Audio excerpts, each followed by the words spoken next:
Now on the second Sabbath after the first, he was going through the grain fields.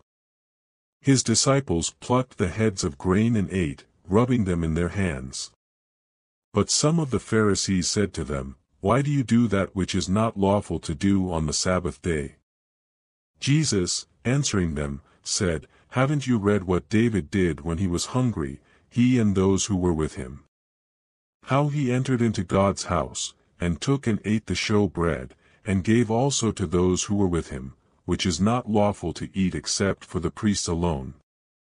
He said to them, The Son of Man is Lord of the Sabbath." It also happened on another Sabbath that he entered into the synagogue and taught.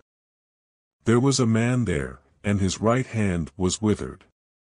The scribes and the Pharisees watched him, to see whether he would heal on the Sabbath, that they might find an accusation against him.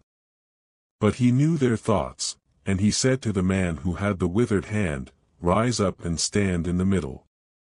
He arose and stood. Then Jesus said to them, "I will ask you something. Is it lawful on the Sabbath to do good, or to do harm? To save a life, or to kill?"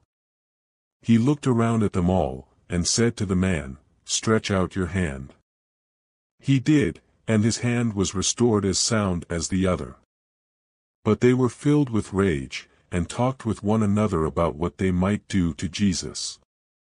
In these days, he went out to the mountain to pray, and he continued all night in prayer to God. When it was day, he called his disciples, and from them he chose 12, whom he also named apostles. Simon, whom he also named Peter, Andrew, his brother, James, John, Philip, Bartholomew, Matthew, Thomas, James the son of Alphaeus, Simon who was called the Zealot, Judas the son of James, and Judas Iscariot, who also became a traitor.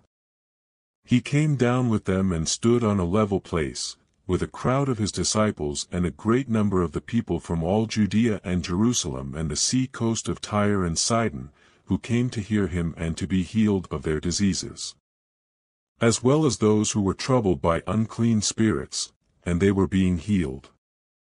All the multitude sought to touch him, for power came out of him and healed them all. He lifted up his eyes to his disciples, and said, "Blessed are you who are poor, for God's kingdom is yours. Blessed are you who hunger now, for you will be filled. Blessed are you who weep now, for you will laugh. Blessed are you when men hate you, and when they exclude and mock you, and throw out your name as evil, for the Son of Man's sake. Rejoice in that day and leap for joy, for behold, your reward is great in heaven, for their fathers did the same thing to the prophets. But woe to you who are rich, for you have received your consolation. Woe to you, you who are full now, for you will be hungry. Woe to you who laugh now, for you will mourn and weep. Woe, when men speak well of you, for their fathers did the same thing to the false prophets. But I tell you who hear, love your enemies, do good to those who hate you.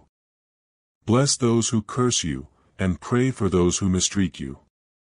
To him who strikes you on the cheek, offer also the other, and from him who takes away your cloak, don't withhold your coat also.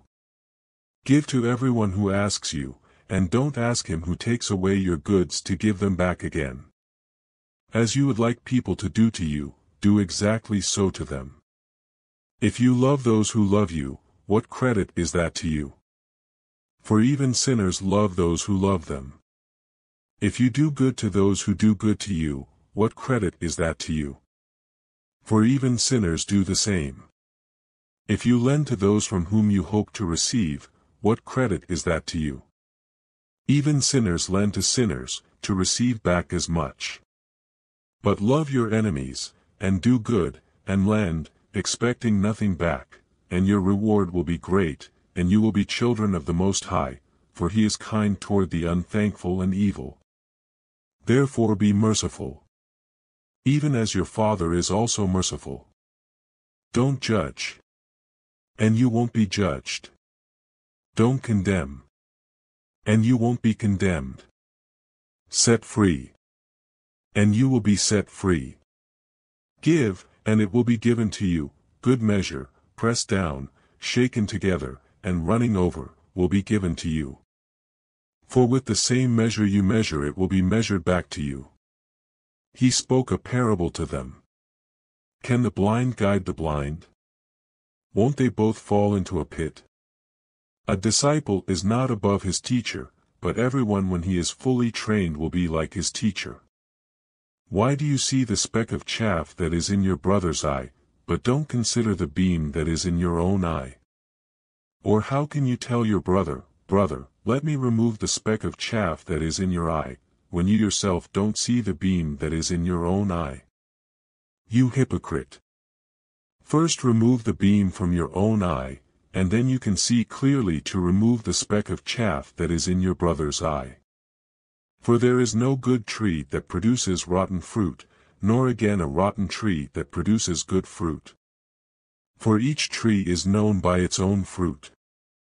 For people don't gather figs from thorns, nor do they gather grapes from a bramble bush.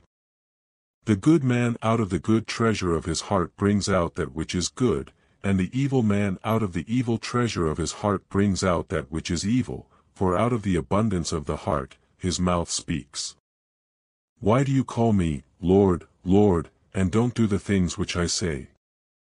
Everyone who comes to me, and hears my words and does them, I will show you who he is like.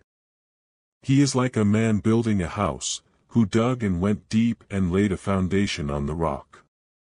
When a flood arose, the stream broke against that house, and could not shake it, because it was founded on the rock.